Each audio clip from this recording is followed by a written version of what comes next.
Hello guys! Welcome sa aking YouTube channel. Ito po ang Tita Peace Vlog. Same sa aking Facebook page. Yan din po ay Tita Peace Vlog. So, guys, pag-usapan natin itong aking nasa likuran na maraming mga content creator na nagkakaproblema sa kanilang content monetization dahil nasasali sila sa policy issue ni Meta. So kaya hindi sila ma-monetize, hindi sila maka-open ng kanilang additional tools dahil sa kanilang problema sa content monetization policy issue. So guys, ganito po yon. Ipapaliwanag ko po sa inyo na ang profile at saka page ay magkaiba. So saan nga ba nagbe-base si Meta kapag nagkaroon ka ng violation kung ikaw ay profile? So, hindi ko alam kung may mga content creator tutorial na nagsabi na ng ganito mga idol. So, guys, uunahin natin ang profile. So, paano nga ba siya nagkakaroon ng violation? So, nagbe-base si Meta pabalik. Hindi po siya pasulong.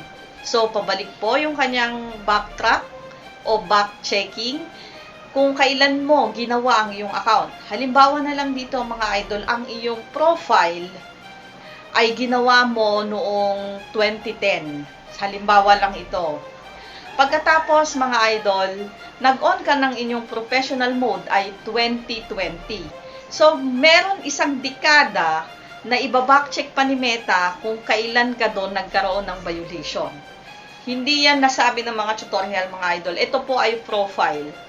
So, kung kailan mo ginawa ang iyong Facebook, doon po nagbabackcheck si Meta ng iyong violation. Hindi po yan kung kailan mo inon ang inyong professional mode.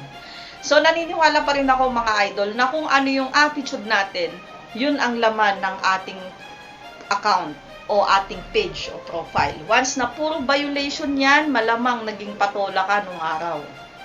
So, malamang kumopya ka ng mga photo, text post o video ng iba, sliding post image, at marami pa pong ibang mga violation ni Meta.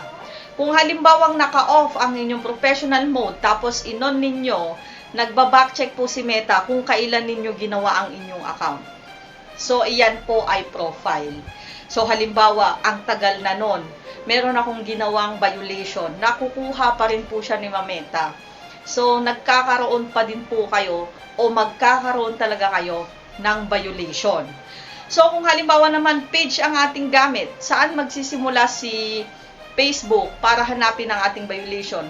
Kung kailan nyo po ginawa ang inyong page, doon po magsisimula si Meta ng backcheck sa inyong account. So, ibig sabihin nun, pag page ka, ibig sabihin nun, gumagawa ka na ng content. Hindi kagaya pag profile mga idol.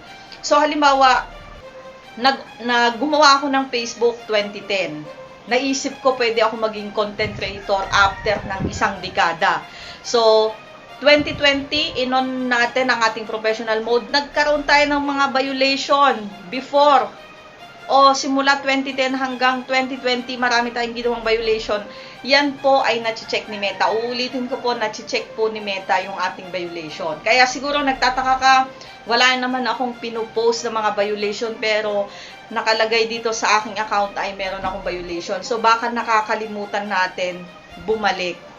So, kung tayo ay naging patola, uulitin ko, kung naging patola tayo, yun po ay merong kaakibat na violation.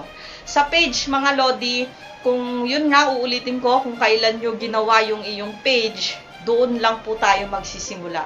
So, halimbawa, ganito naman, naka-on ang ating professional mode at meron tayong page. So, ano naman ang magiging advantage at disadvantage ng aking account, ng aking dalawang account? So, isang page at isang profile.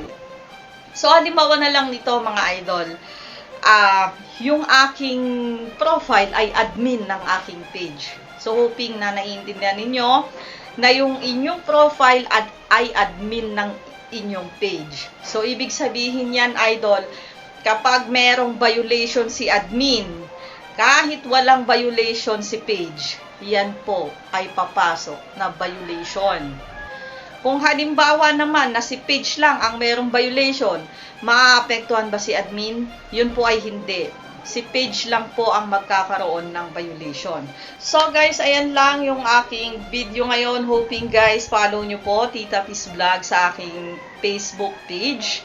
Then, ito na po ang aking YouTube channel, Tita Peace Vlog.